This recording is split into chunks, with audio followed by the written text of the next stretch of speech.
Hi, Mrs. and Mr. Perdue. Grant Putnam here. Just want to send you a quick video explaining the two options for the parking in the driveway. But to be honest with you, I think there's really only one option that makes sense. Okay. So, anyways, the first issue was we were talking about putting in some parking in the front of the house. All right. And the issue with that is when you pull in, all you're going to be looking at is this big parking area with cars. The driveway is not square with the house, it runs on an angle. So if I wanted to create a square area here parallel with the house or perpendicular to the house, problem is we only have 2,000 feet of coverage available. So if I pull it this way, you're going to end up using more area for parking, and then you might not have enough room for a pool. All right. Plus, I really don't want to create like a commercial parking lot in the front of your house. Aesthetically, it'd be much nicer if you had some nice trees in here, perhaps a little. One sec. Perhaps a wall, some plantings around the wall, some trees lining the driveway, and then a bigger landing going in, because this is what the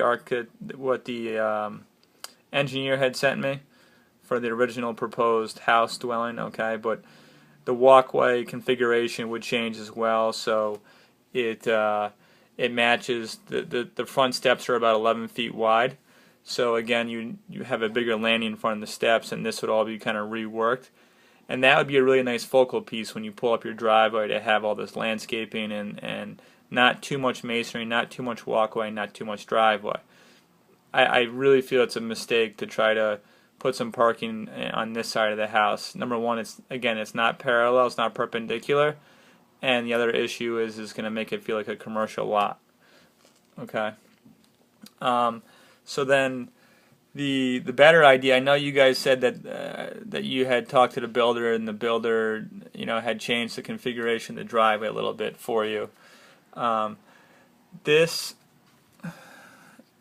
This is your current driveway, this line here. Let me grab a pen. That's your current driveway line.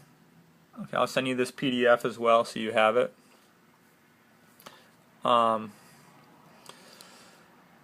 This is representative of a car, obviously. You have a 3-car garage. So if I'm assuming you guys park your cars in these two bays, so if you're backing up, you should be able to make that turn. So you need to elongate the driveway further from the house. All right, and then gain about 10 feet of parking area here. Originally, the builder had planned to have the driveway finish back where I have a wall. Okay, and then I get your point at that point when you're entertaining the patio and you're looking to your right, then you're going to feel like your car's in your backyard. But in reality, you have a concrete pad right now here, generator. There's actually two air conditioning units, one here and one here. All right, I'm proposing to move one air conditioner unit up here. Okay, move the one that's here up to there. And by doing that, it gives you enough space between the door and the air conditioning units to be able to put some screening in. So you end up putting some screening plants through here, so that when you're entertaining up here, you're not looking over and seeing any cars parked. All right.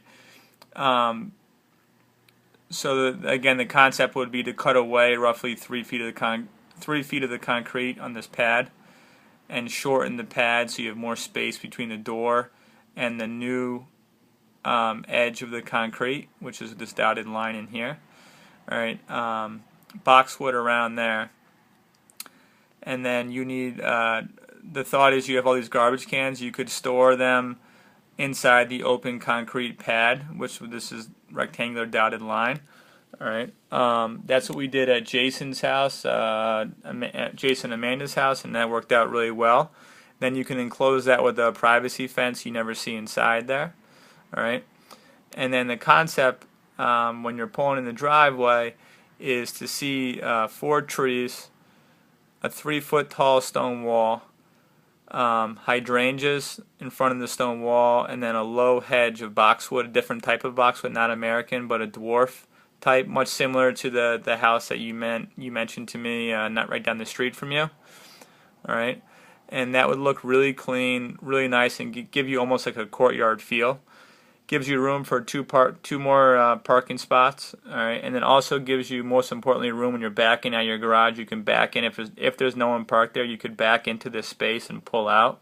Right now, there's not enough of a turning radius to be able to back anywhere, and hence you must have to be doing 3-point turns right now when you're trying to get out of your garage.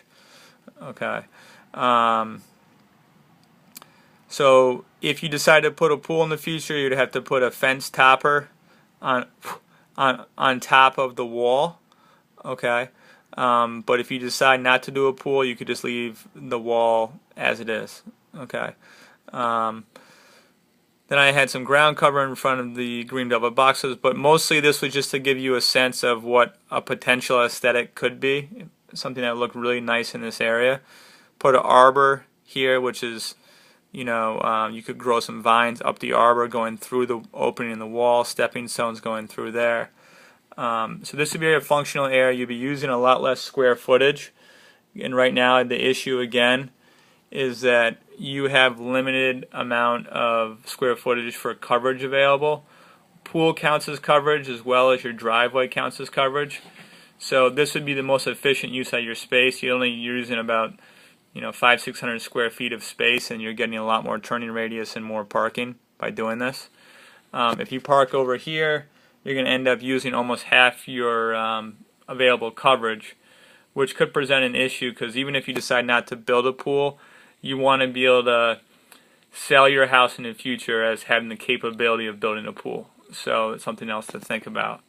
So that's about it. But again, I think this is your best solution for parking by far. We'll talk to you soon. Thanks. Bye.